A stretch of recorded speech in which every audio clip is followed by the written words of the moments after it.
Does everyone know everyone? Do we have to know everyone? Hi, I'm Hi, Mike. I'm Patrick.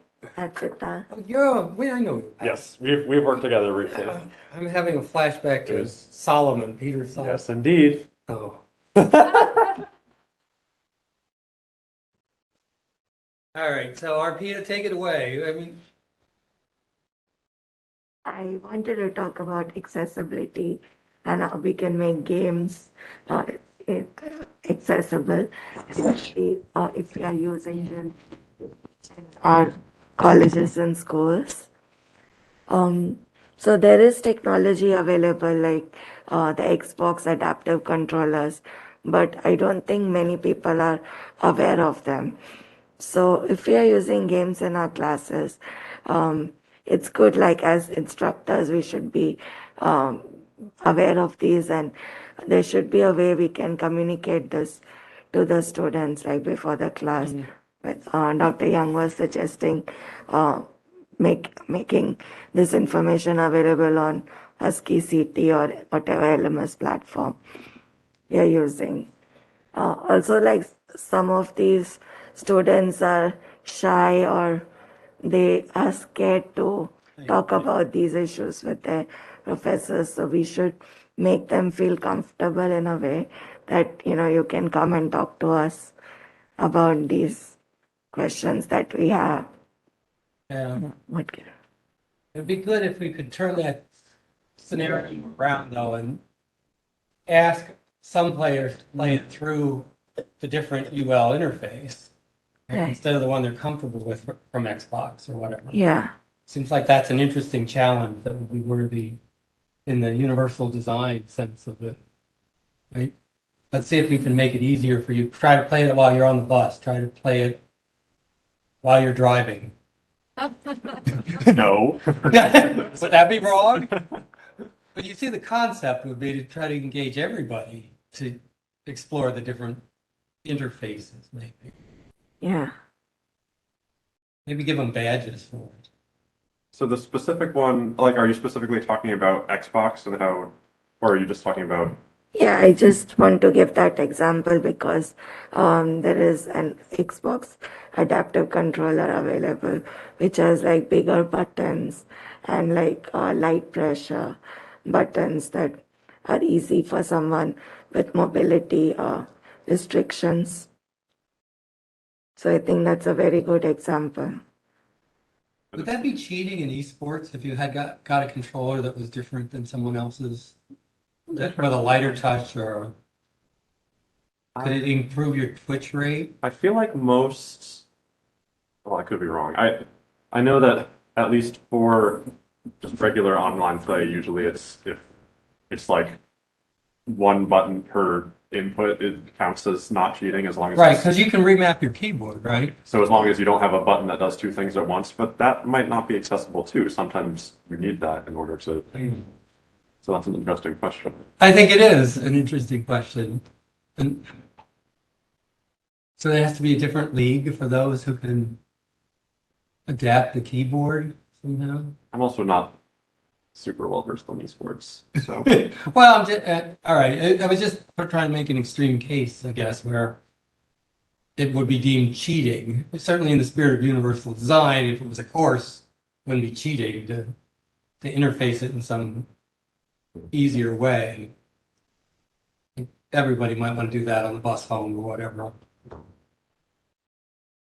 I mean, with controllers, like even the same exact product, you can have such unwanted variation from Is that right? instance to instance. Yeah, like I just got a new Xbox controller in the mail yesterday to replace the one that broke on me from and the new one it feels completely different from the other. But you know how that actually relates to the topic at hand.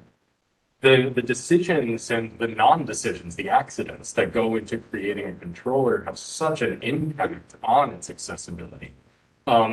Just like one example, I have a PlayStation controller sitting at the bottom of the desk. It has a drift on one of the controller sticks, gets stuck.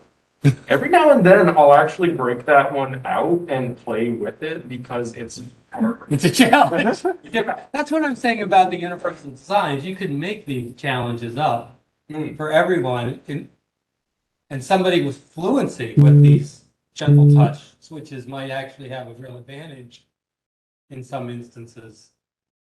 If you thought of the challenges right. Or quests. Let's think of them as quests. Yeah, I feel like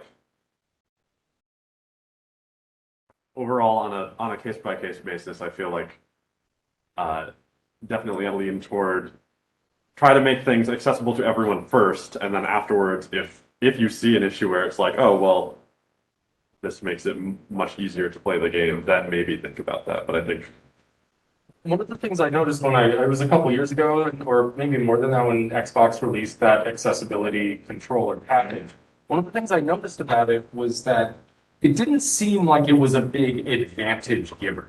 Because really, you could really map out, oh, okay, well, that is equivalent, this big button here is equivalent to this over on the regular controller. So it wasn't really about making it easier. It was about, it seems to be more about breaking down and I apologize if I'm repeating anything that was said before I came in, but it seemed like it was much more about breaking down the barriers that traditional controllers. put Yeah, between so the use player versus and the non-use, regardless of Right. quality of play. Right, because the actual decisions that the player is making are the same. It's like, you're watching what's happening on the screen and you're making the Yeah. decision, do I respond to this by pressing A or B? Well, the player is still making that same set of decisions. It's just how do they communicate to the game that they've made that decision? That's where it changes. But the Well, actual- ultimately, the interface is response time in some of these things, right? Oh, true. Which, ultimately, Very and true. there's nothing you can do to scaffold that. Personally, Except a hair trigger, right? A real easy push. Sometimes it can be a disadvantage too. Of course. If you're shooting your bullets, Yeah, and it it's goes a on, soft ammo, touch. yeah, waste Yeah. ammo somehow. Yeah. so. Have you used the Xbox controller? Yeah, I've tried it. How is it? Yeah, I'm curious about it. Yeah, I could use it. Like it's like for me, it lets me play a game which I couldn't before. And So it's a that's your big thing. point, right? In versus completely out, as Yes. opposed to I can be competitive or something like that. And I think like the questions of competitiveness and fairness really is what we're getting at when we talk about competitiveness. I think that it's so important to keep those in perspective because like, yeah, fairness in any game is of the most importance, but not as important as fun. No, I Oh. play, it bothers Steve a lot, but I've always played World of Warcraft on my laptop, right? Okay. So in a PvP, see, because it makes that same face. I don't know where you're going with this. Is why I'm making that face. Because in PvP environments, I'm always at a disadvantage, Okay. right? Always. Right. From any kind of desktop setup. But to me, it's like you were saying, like Graham was saying, it's a challenge for me. When I win in PvP on my laptop, I feel superior than winning any other time. Because I know I played at a disadvantage, and yet my strategy was better, right?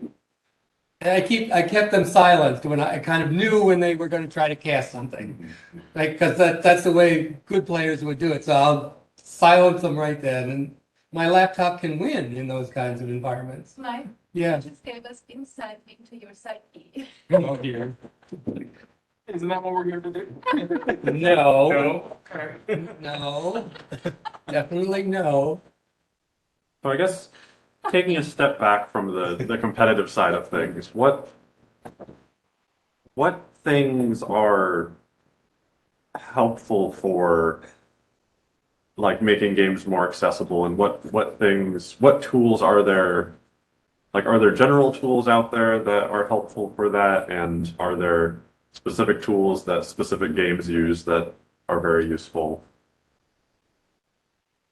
I think like when you are making a game, if you have those levels, difficulty levels, easy, like beginner, medium, and hard, I think that makes your game more accessible. Because if you have just like one engine, doesn't work for everyone. But you still want to give that experience to everyone. So I think while you're thinking about your game as a designer, you need to think about these things.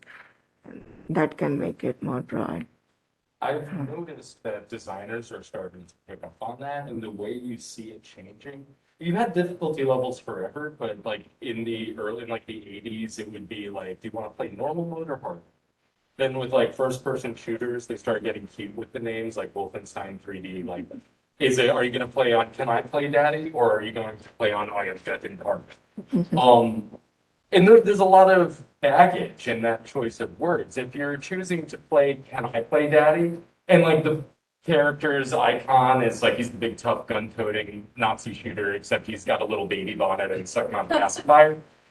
If that's your level, if that's what's most fun for you, what that means is that you have to say, yeah, I'm a Will baby. And that's how I play the game, because the game straight up insults you for playing it how you like it. What's changing now is they seem to be moving away from that judgment in the difficulty level and aren't even using words like easy or hard anymore. They're more often using like story. And they'll describe it like the battles will be easier. Sometimes they'll be a shoot entirely.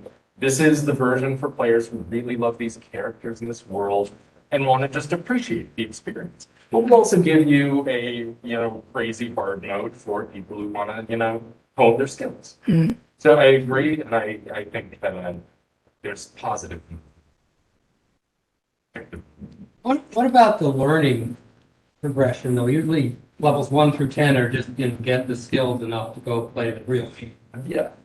In World of Warcraft, it begins at 60, right? Or once you tap out, then you get to play the real game. Is that a gateway that shouldn't be there? No, I think it should be. And I think the best example, like the perfect text in a video game of doing that is Super Mario Brothers. The mastery of the way that Super Mario Brothers teaches you everything that you need to play Super Mario Brothers in that first level. That first level is like chef's kiss. Does everything. Like there are no skills that you need to learn to beat that game that aren't taught to you in the most rudimentary way on that first level. And that's so necessary. Like there's so many games happening now that are kind of the other side of that greater empathy and difficulty. There's the other side of things where games are trying to be more and more hardcore, like ultra difficult for the players first system. They go the opposite. They'll just throw you right in. Like there's a game called Super Meat Boy that is like an insanely high number of levels. They're all very, very short, but they're outrageously good. And the way to beat it is you have to play each level. It takes about 15 seconds to beat a level, but you have to play it about 100 times to learn how to do it perfectly. And there is a learning curve that's just a crazy steep one. Well, they'll nerf it eventually. What's that? They'll nerf it eventually. Sure, totally. But yeah, it does seem like that learning curve, and that's what like as an educator, that's what gets me most jazzed about video games, because I think that educators are always looking for these ways to scaffold and to structure your lesson plans so that everything builds on the last thing that they learn. And video games have been doing this since day one, and they've perfected the formula. And But it's safe to fail on video games. it's safe to fail. And for me, that's the big flashing warning. It can't be sign. hard. School can't be hard as you could possibly be. Yeah, well, it was like when one of the breakouts we were talking about how people don't want to raise their hand and they don't want to because they don't want to be wrong. And It's just engineered design. well, I see it happen in my classrooms. No one would know, like, yeah, I have so many of those. So his solution to that is But in a way, that's because the whole educational system is built on knowledge, right? You get knowledge in, you spit it out, and that's what it's built on the right answer. and that works It's not great. on complexity, it's not on uncertainty, and not on all the beautiful stuff that we promote here and that helps in real life. Because the knowledge nowadays you can look up. And it was that educational system that made us the manufacturing and industrial powerhouse that we were during the industrial. It's the other way around. The Now- industrial Yeah. line is the model for education. Exactly, because Right? we It's producing knowledgeable students. we didn't make up a new system for the new world we're in. And like accessibility is so central to the new world that we're in. Like the way you overcame the problem of kids not wanting to raise their hands for any number of reasons. It could be a handicap. It could be a mental health issue. It could just be they're scared. Doesn't matter what the reason is. You give them an opportunity to do it digitally, they'll do it. They'll talk because the fear of having that wrongness become part of your identity gets removed. And you forgot English as a second language is another. And I did forget that one, and that absolutely so important. Like, yeah, so many examples at the school that one of the schools that I taught at, overcoming that and opening up the English as a second language students, making them feel comfortable was like one of the primary. Is that part of what we talk about when we talk about accessibility, or are we only talking about physical devices? Or is language I think. that's- exactly the same? Yeah. Do they have the same kind of solution? But I think even Device. cultural, so if you look at the accessibility of assessment materials that are all Western based, all based on high knowledge and cultures of students coming from another culture, again, they have a disadvantage not because of the subject, not because of their, but because of cultural knowledge that has nothing to do with the subject, right? Right, which makes the assessment inaccessible. Inaccessible, absolutely. But is it the same phenomenon? I was thinking more about physical, Yeah. but yeah, the topic can be extended to that. Just to go back a little bit, back to the difficulty thing, and also to touch on, so Super Meat Boy, I can't remember. You had to address that. Whether you were the one who brought Super Meat Boy up last time, or whether that was someone else, but I probably did. but so Celeste, a game that is similar in many ways to Super Meat Boy, where it's very Twitch platform gaming, and you've got to make quick moves, and you're on one screen that takes maybe like 3 seconds to complete, but it's very difficult, so it can take any number of times. But Celeste has everything set as like this is the intended difficulty, but then they have options that change things to make it easier. So whether that means you can make it so that there's no more stamina and you can like hold on to the sides of walls for however long as you want, or makes it so that you can do an infinite number of dashes. They're just So that's like a simulation mode of that you would play it in, or it's in order to basically build your skills. or you can just play the whole game that way, and that can be your experience. Because for a lot of people, like Celeste is an incredibly difficult game, but it also has a very compelling story, and for people who want to And that's experience super that story. frustrating if you can't get to the next step in the story. Right. So it's providing those options to be able to experience one part of the game, like if you're interested in the story part, even if you can't do the mechanical part, that's still valuable. And I think There's a principle there somewhere, isn't there? If you're inviting people into the narrative, you can't then truncate kind of the best cutscenes behind some difficulty. and there's also like there are similar things with games that have like quick time events where you have to press certain buttons really quick when they come up on the screen, where a lot of those games now have options where you can just say no quick time events, and it'll just like kind of skip through those and just show you the visuals for it instead, because for a lot of people that's hard. Or You still earn them. You still have to play through the level. right. Okay. And like games where like some games have things where you have to tap a button really fast, and there will just be an option to make it so that you can just hold the button instead, because again, not everyone can do that, and you don't want to just be stuck on that part just because of that one thing. But a button that recovers faster would be an advantage in the case.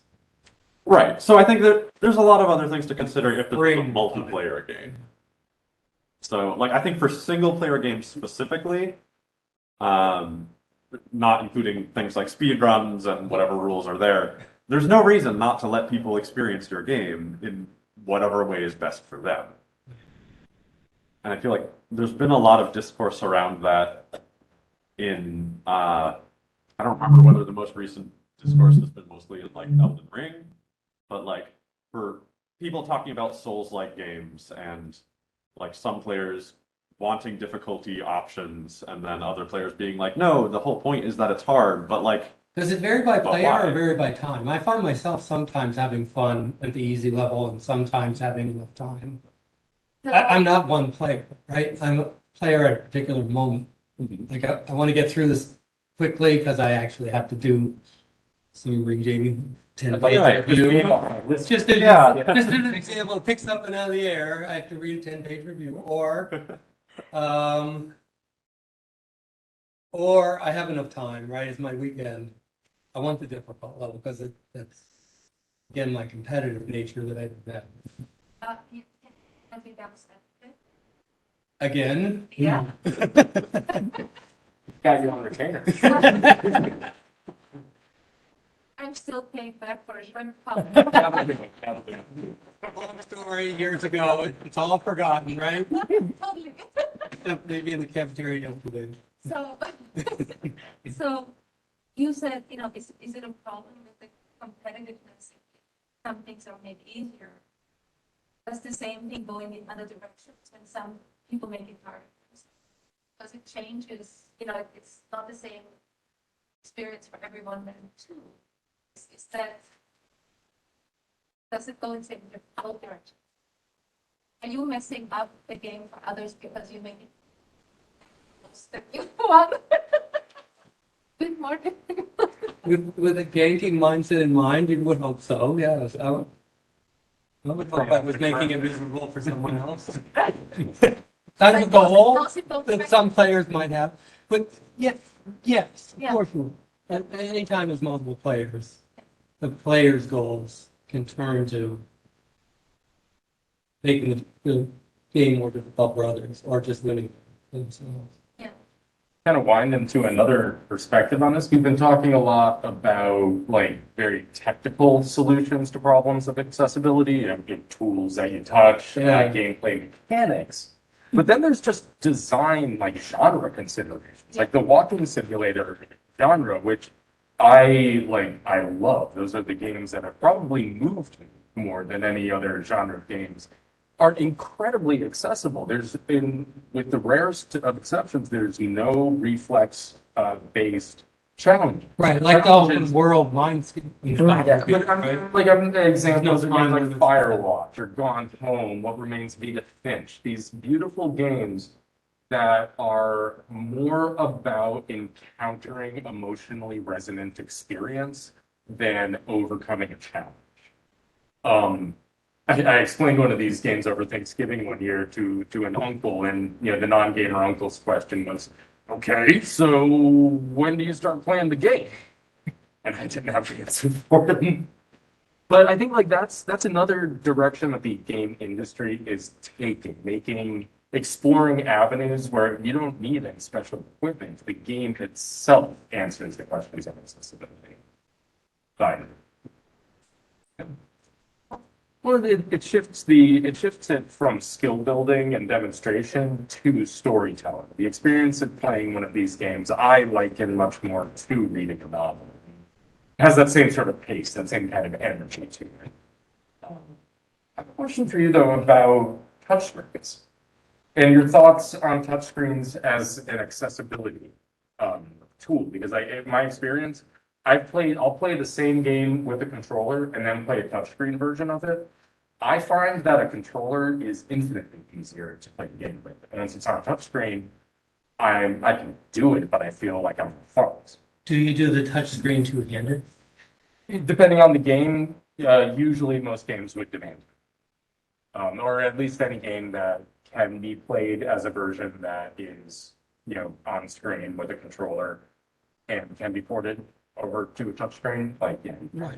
Touchscreen can't take input from two places. Right? It can take input from many places at once. On the iPhone, at least, you can do special gestures by touching it with four or three, things like that. The problem is that you need to lift your finger every time you want to change what you're doing. Like they have these weird little directional controls. So you lose tactile. Yeah, you lose the tactile. You know, just Every time you do something. I haven't. and it's interesting in other people's thoughts on that. But the actual like, because like it seems like screens make it easier to get to the game, but the losing of that tactile element. Thoughts? It's also because we are so used to pressing buttons for games. It's a way to train your mind. But I haven't played touchscreen games, so I don't have experience. You have a smartphone there, though. Yeah, but not for games. Do ever merge, and then get back to us. Have you seen it? No. I find that for touchscreen games, I enjoy games that are not time sensitive. Like I the only time I've ever played a full playthrough of Final Fantasy VII, I actually played it on my iPhone. Which I don't know if that was the best way to have my first time finishing it, but it was an amazing experience playing it because Final Fantasy VII had everything everywhere. While I was playing, so I was kind of looking at the game. How sad. There's that. Spoilers. I have to talk on a panel tomorrow about the future. Do future devices seem pretty realistic these days? Because we do eye tracking, we do blinks, we do, I don't know, some brain scan stuff. Is any of that on the horizon as adaptive devices? Yeah, I think eye tracking, like when I was doing rehab after my accident in the hospital, and I had to decide what I was going to do for my future. That was one option given to me. I think it's good, but then it is still like under development and it takes a lot of training. And calibrating. Yes, Recalibrating calibrating. particularly. Yeah. So before you can like go to that expert level of using that technology, but it's promising. The latest on that I read, there was a chapter in the book I just finished that was how the author had gone to a conference and they were demoing a virtual system that used sensors that are connected directly to your temples. Functional And I think we had MRI, talked about this in one of them, yeah. fMRI stuff? Or Yeah, just well, I don't know, I understand the technical Yeah. way that it actually functioned, but what actually happens, is that what it would? Well, that's what mine was, the Okay. next, but I don't know, there are different ones. Yes. So he described playing a game where it would like figure out, like if you're thinking about a certain thought, it would map what your neuro response is to that, and you have to focus. Could be, although the stuff you're doing is on other brain waves, like certain frequencies of alpha, right? To know whether you're excited or paying attention versus.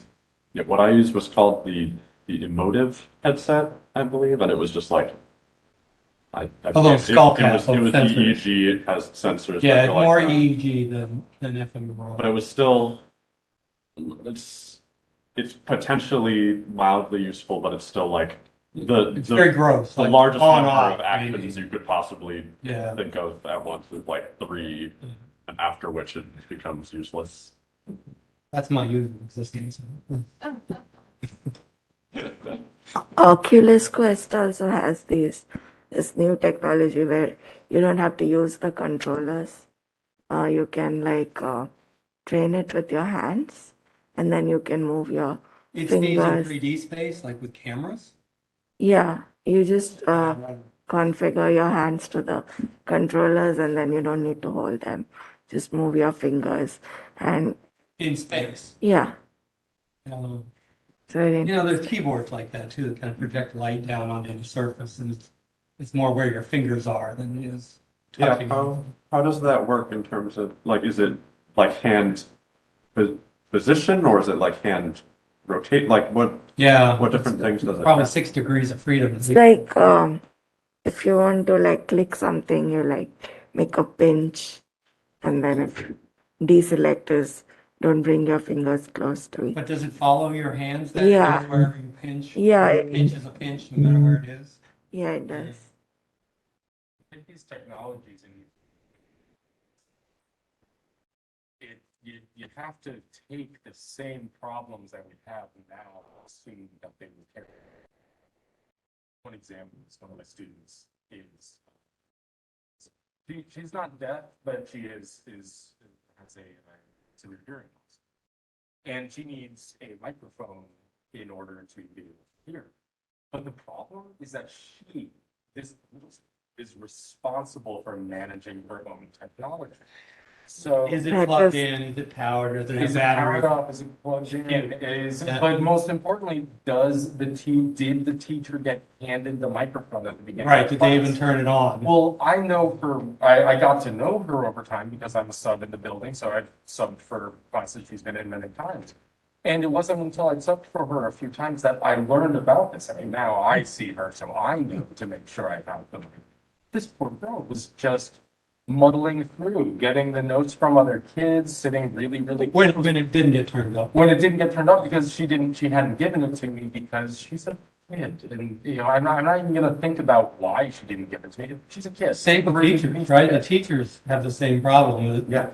We always saw people not understanding how to do the audio in the workstation, log into the stream, whatever. Right? So we can spend all this time in, the academic side of things, dreaming these beautiful dreams, but you dream them into existence. And then when you go to check on it, how's it doing? How's my baby doing out in the wild?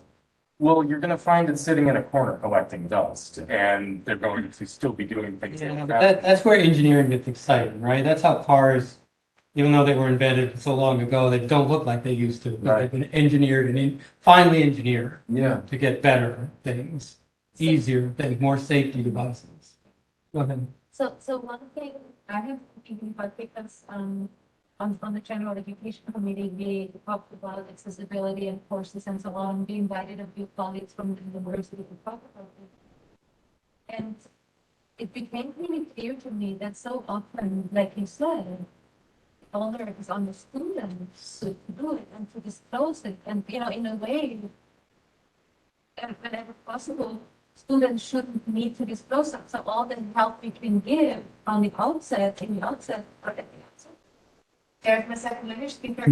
The more we can do that, because it should always be the burden of the student to justify and to ask and to right. Yeah. So in terms of design, I would love to get to a point where much more is actually required, and even though we might, but it should be. We should. I think that's where our PETA started. Was that why aren't more faculty just aware? Yeah. We've landed where we started in some sense, right? Agree. Sorry. No, that's good. It's a good thing, I meant. People makes you think, why would you have students, and not that there's so many in the process of even being acknowledged of having a learning disability, something became easier, thankfully, to some degree, right? Or just distractions, right? I mean, life distractions, knowing that Yeah. But somebody's sick or somebody's dying or something, that factor that in somehow. I it think shouldn't be. learner. I think these are all valid questions of accessibility. I think if a person's access to education is hampered, whether it's a permanent or a temporary situation, and the problem Or physical isn't or the emotional. the teacher, Yeah. you're absolutely right. The problem isn't, it has nothing to do with any of the people involved. The problem has to do with the transfer between the people. Like, the issues that would come up with accessibility is kind of the problem of someone's ability to understand it. It's the problem of being able to get to it. Like with my student, did she hear what I said? Because did she give me my look up? It didn't understand. I'm thinking about, there are certain kids at the school who are very high on my radar because they're very troubled and they have difficult home lives. They have And it shows in school, in their academic performance and their behavior. And I think about what do they need? What are they not getting that they need to get? And frustrates the hell out of me. Well, you can't give it to them everything they need. Can't do it. But I think partly, But there's something you can't, there's always some stuff that you can't do everything. Some, I'm gonna become a little philosophical.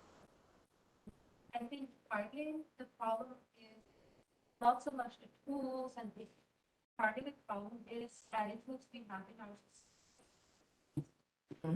Right? When you out yourself, it's in some ways negative, so many people don't.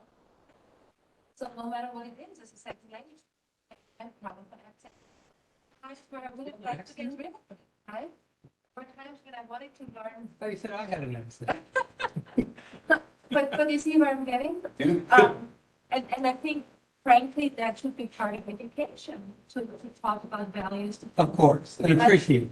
Yeah, But that doesn't mean we have to go to personalized learning, does it, Brandon? Or would that be the solution? Teach every child. In general, I am all for a sea change in how education is personalized.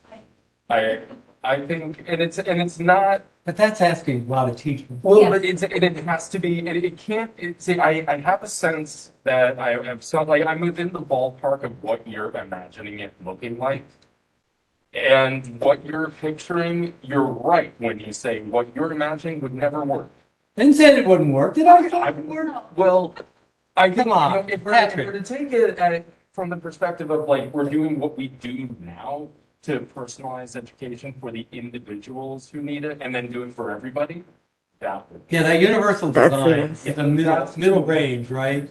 There's, he kind of shoots it, instead of individualizing, at least customizing. There are 3 levels, or 4 levels, or 5 ways to get this, right? Yes. Even, and you have to decide then, it may not be perfect for me, but it's better level 1.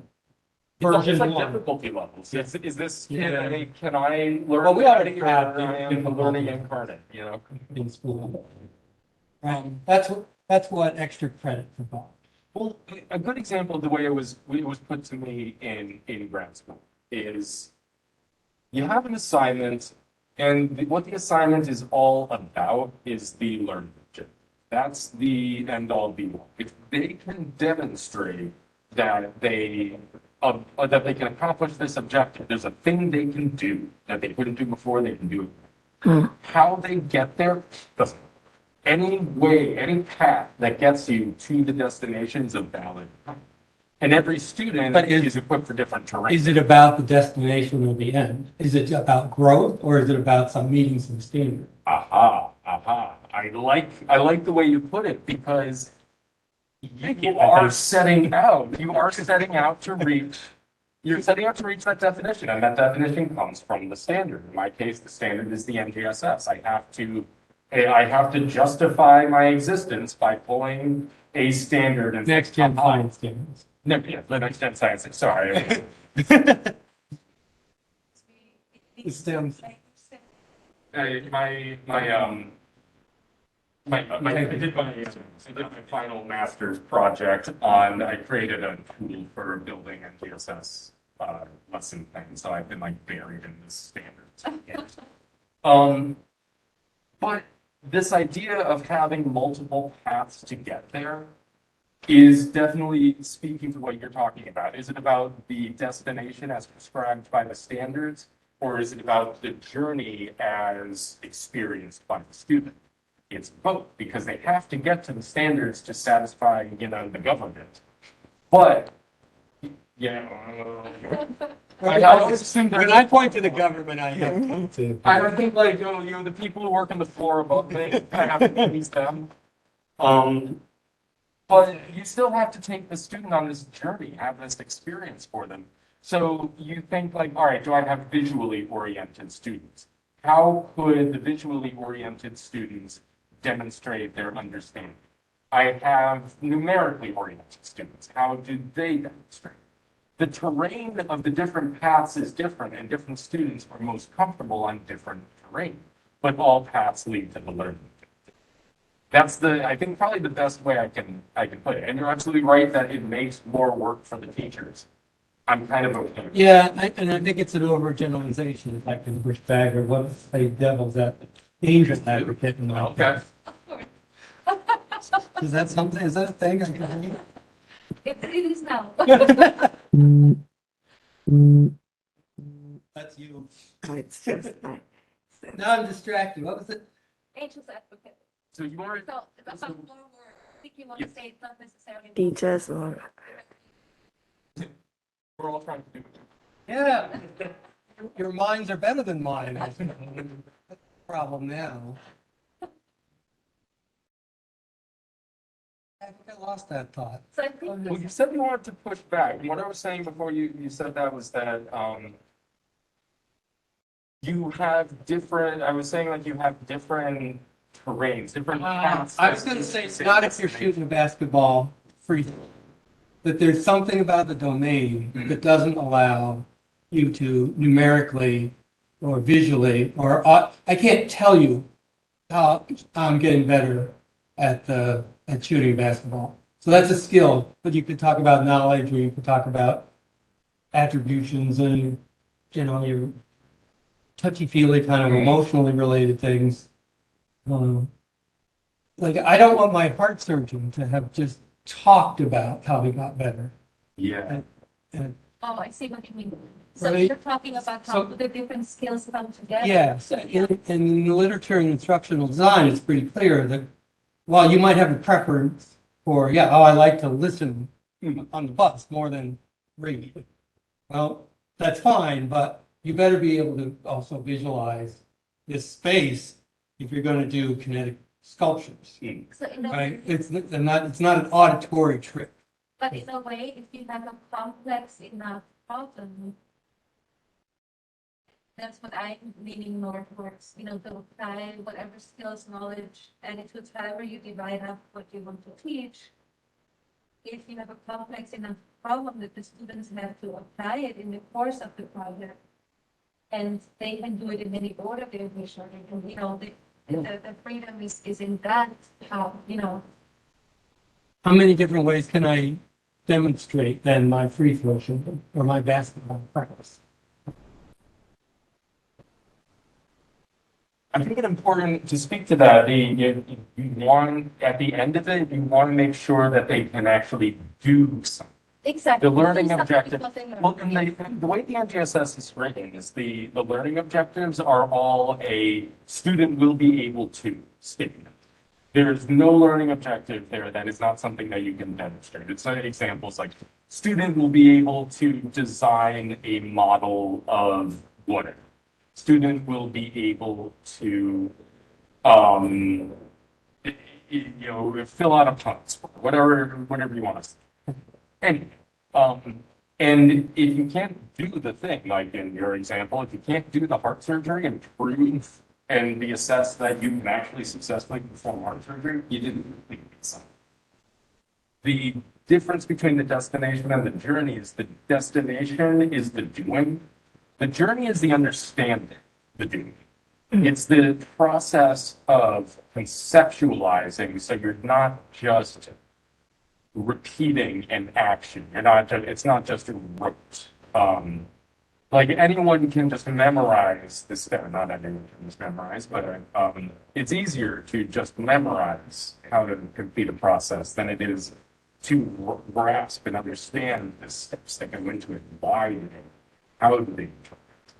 And it's those kinds of questions, those more less concrete, much more subjective parts of a scientific phenomenon that I think are best communicated when you meet the student at their aptitudes. I wish I had a better example.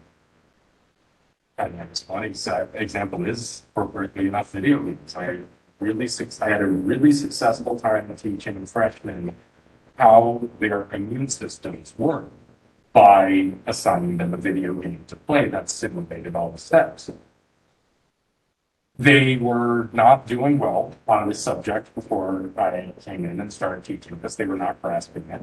And to me, was intuitive response was, well, they all play video games. What if we play a video game that runs through the steps? I'll be speaking their language. They'll be operating in a format that they're comfortable and familiar And with few exceptions, and there were some kids who just weren't gamers and they learned in other ways. But a lot of kids who love gaming. Was there a hard of hearing student in that class? No, this was a different school. I did not have any hard of hearing students in that class. If I had, it would not have been an issue. I play games with the audio off very Oh, really? often. And that's a bad thing because there's often in video games looming of audio, like if there's a danger Game. or something, Feedback, right? some kind of feedback. Yeah, or even some of the story is in the audio sometimes, right? Intentionally, Interesting parts. Dude. intentionally. I love games like That's this. another handicap you build in. Are you saying I'm sick in some way? That's example number 2 of that? I do love when you walk through a game and you hear the like just chatter in the background. There's an ad that has been playing on the streamer that I'm watching. Really good. It's something about like some streaming service, and I guess they're just selling the fact that they have easily accessible closed captions. It was for Alexa, and it was that you can turn on closed captions easily with Alexa. And the actor in the advertisement, she's hard of hearing.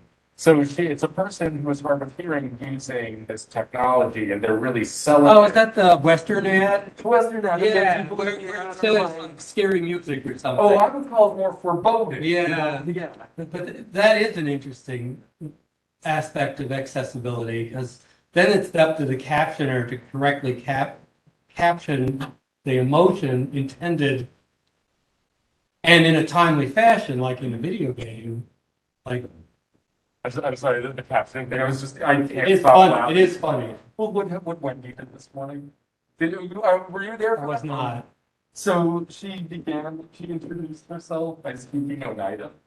And the poor captioner, Oh, yeah. she like, just did What do I do the with whole that? introduction, and like watching them, like at first it was trying to like automatically just make up words. It said something like Sue, like the name Sue, and then ghoulish and just nonsense. And then it gave up and it just said speaking different. Was that the game to screw up the If she captioner? was playing a game, Yeah. she told us after the fact that she was in fact doing that because she said, in her words, she said, well, I'm mean and I like to mess with the captioners, so I do that all the time and see how it turns out. And I think that's,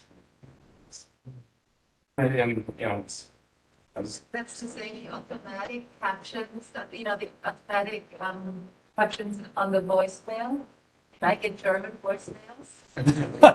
It's hilarious. Can you tell it that it's in German though? Like Google Translate or whatever? No, they actually make English words out of the German.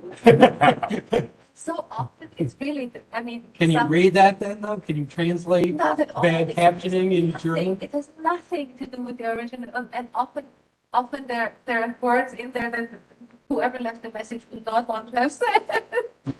Well, that's always been my experience with ESL colleagues of mine on my mother, on the topic of disability, she's recovering from pretty serious stroke she had a couple years ago, and it's had a major effect on her speech. So, but she calls me all the time. She's my mom, and she's always has. So that didn't change. But now though, when we can communicate with each other, she can speak well enough that when we're talking directly, we can understand each other. But the transcriptions of her voicemails. At first, I was really sad, but at this point, since I'm kind of like, feel better about it, time makes things better. So funny, because now my mom might be laughing about it. But I think that's just another example. We have this exciting new technology of voice transcription that has so much potential.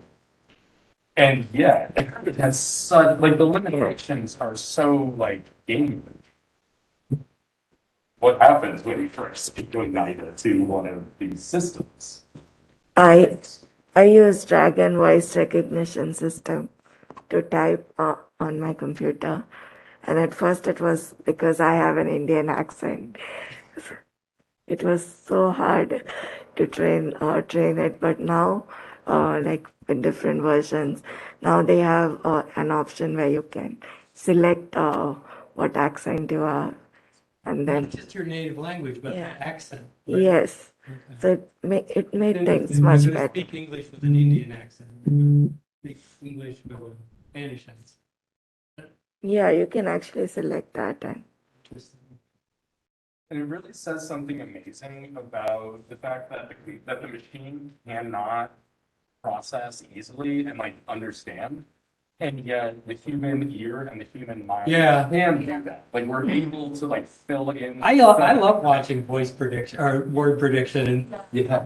as I start to type characters, it gets smarter and smarter Yeah. about what it's predicting. So the human mind, when you, I don't know if you will be surprised to hear or not, but here's the thing. Studies show that the students, for example, are first, if they have international teachers, they often say they don't understand the international because they Yeah. have an accent. And if you actually listen to the international TAs and the studies, they were totally understanding. But it was just, I hear an accent, I'm excused. I'm turning off. Yeah. I'm turning off my attention. Yes, so, you know, even Oh. though we're able to do it, we don't always do it either, right? So this, Well, it's because we have like something in our processor that the computer does not have in it. It's up to us to use that technology that we've been blessed with. But, yeah, yeah. So we started with physical devices, these cool little easy to push switches. We ended up on what? Emotional, intercultural tension, effort. How much effort do you put into comprehension? Something, when I'm thinking I about the think- students in the lecture hall, it's really just their level of effort. I think more about open-mindedness. But Open-minded, it could be workload too, in a smaller sense, right? That Tolerance. calculus is so hard, I can't give extra attention Yep. to parsing even a very understandable accent language. ambiguity, it's something. Yep. Tolerance of ambiguity. Maybe. These are all issues of accessibility.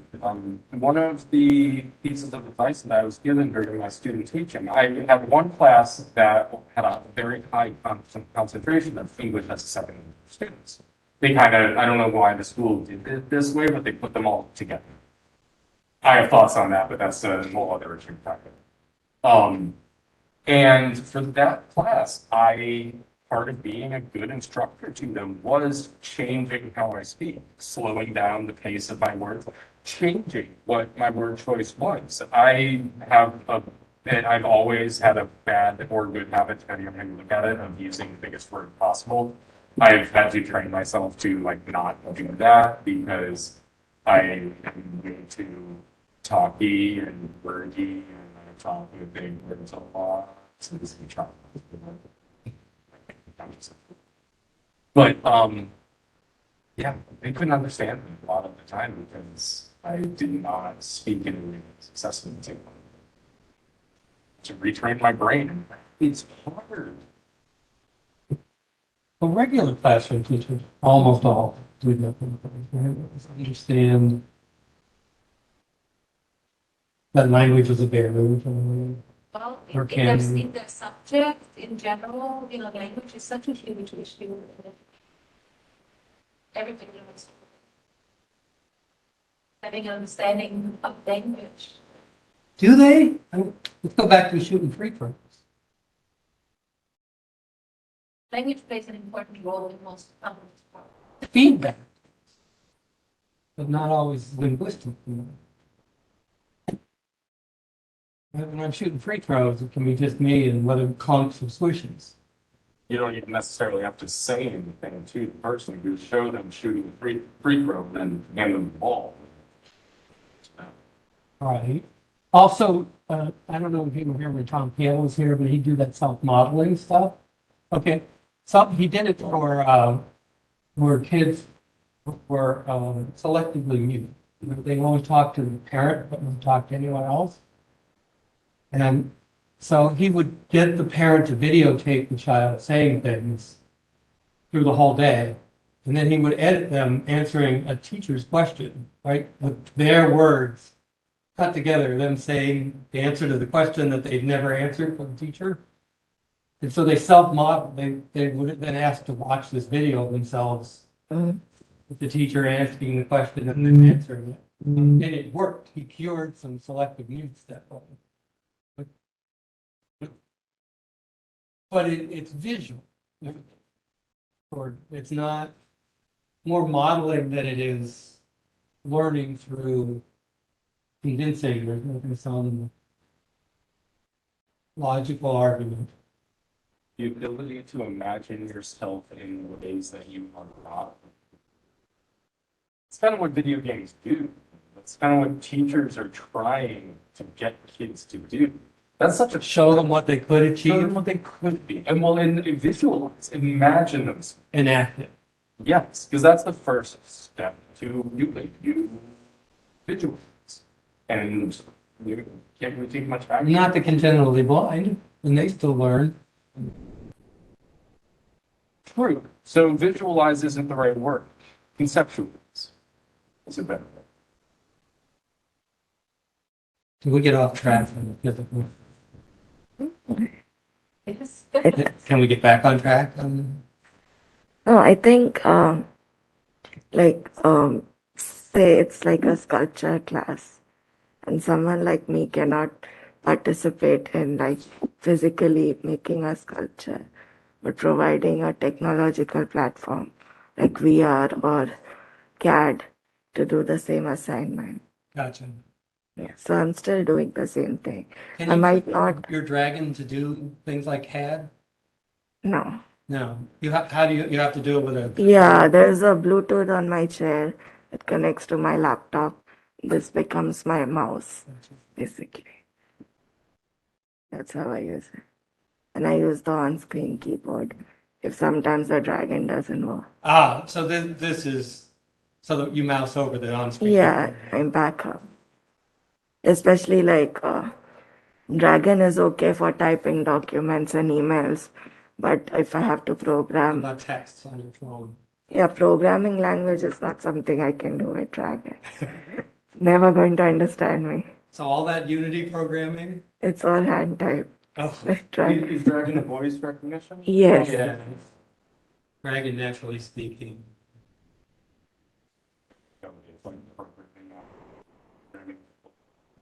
In Unity. I don't think it will get that. That's horrifying. She does it. Wait, that's how She does do it. You speak? No, No, no, it's the the joystick I was becomes gonna the say, that's mouse. amazing. I No. mean, it's impressive that, how you do it, though. It's like incredible that there's very little that we can't find a solution. Put a problem in front of people and we will solve it. It's what we do. It's incredible. Yeah, should stop on that note. We're gonna just solve all the UDL, all the accessibility problems, right? It does seem to be better. It's step one. Step one. what helps me with programming is the auto spell option. The That, predictions. yeah, yeah. So I don't really have to like type the whole. Does that learn? So in those Yeah, commands you use? If most I'm frequently? using like Visual Studio with Unity, it like kind of knows C#. So it gives me Right, the but does it know prediction. in a particular file or that you're building that you use a particular C# command more often? Yeah, if I've like made like a character or an which I've defined in my first line, then for the rest of the code, it will like give me that. That's nice. Yeah. But So that's a built-in component of yes, the which is so helpful for me. and helpful for everybody, right? That's a universal That's design universal. too. It wasn't put in there for your specific condition, right? It was put in there because that kind of prediction helps everybody get faster. Yeah. Yeah.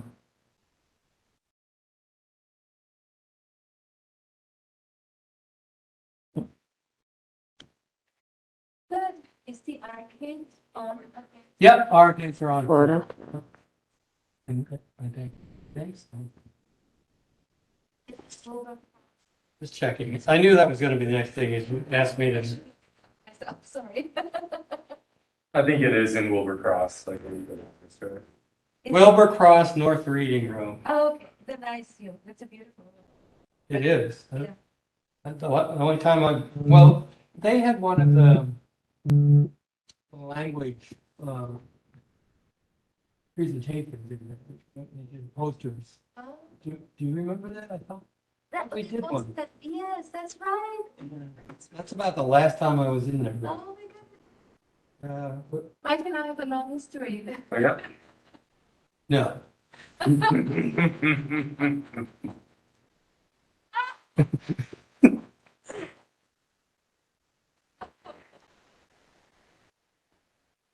We met at the technology. Will you stop? Technology. Apple sponsored that. I was an Apple ace. What are they? Advanced computer expert or something like that. What's back in the day? Before they were geniuses. Way before there was that. This is when you had to go to Cupertino and know somebody I see. to be an Apple ace. From 5th grade onward, I was such a math and Apple nerd. I was the only kid in like 6th grade who read about the Apple, like the big influx of cash. Are you old enough to know about HyperCard? My first video game was made. Yeah. Yeah. So And I was in graduate school when Apple came out, and I was working with other devices called VersaBrailles, which are braille input devices to computers, and they had piezoelectric, like they would not translate. Yeah, well, some would go to grade 2. They translate into braille. So you'd read a text game like Ultima 1. Yeah. Oh, that was on an Apple, only on an Apple. And it would come up on this one line of braille, right? So they wanted us to keep doing that, but we had to keep breaking their game cartridge to make it work with because it was a serial device, and yeah. so we'd have to rewire the serial cables because they were like ready to send, asking to send. We just had to make sure it talked to these devices, right? So once we rewired them all and showed them to the people in Cupertino, it's like, oh, you guys got to help us do all this stuff because that's the age that they were in right now. Let's win all of education, right, and become great because we're open games and we're open education stuff. That's amazing. There's VersaBraille. There's so few braille. It's such a low incidence handicap. Yeah. Being blind in the first place, and then mostly people who are older who get blind. These people who are young enough and want to learn to read braille are very, very tiny incidence handicap. Yeah. I had an understanding of something that nobody really needed. Got it. Well, I'm sure there are at least a few people who need. Oh, there were. Grateful The schools that- for the blind at that time were Yeah. fascinated in playing video games on braille readers. It's the kind of thing the majority of people won't get a benefit from it, but the few who do, the benefits. Yeah, I don't know if you know about braille. There's different grades of braille. There's one where that translates every character, Okay. and then there's grade 2 braille where there's common contractions like ER, E, and stuff like that. I get one braille character, braille cell. Then there's grade 3, which gets really. They don't even typically teach grade 3 braille because it's for knowledge long text. Now you read one special character. Well, they can't be all that special because they're all just 6. But grade 3 starts with 8 things that you read. Now the combinatorics are higher. All the characters you can make. That was forever ago. That was accessibility. Yeah. Thank you so much.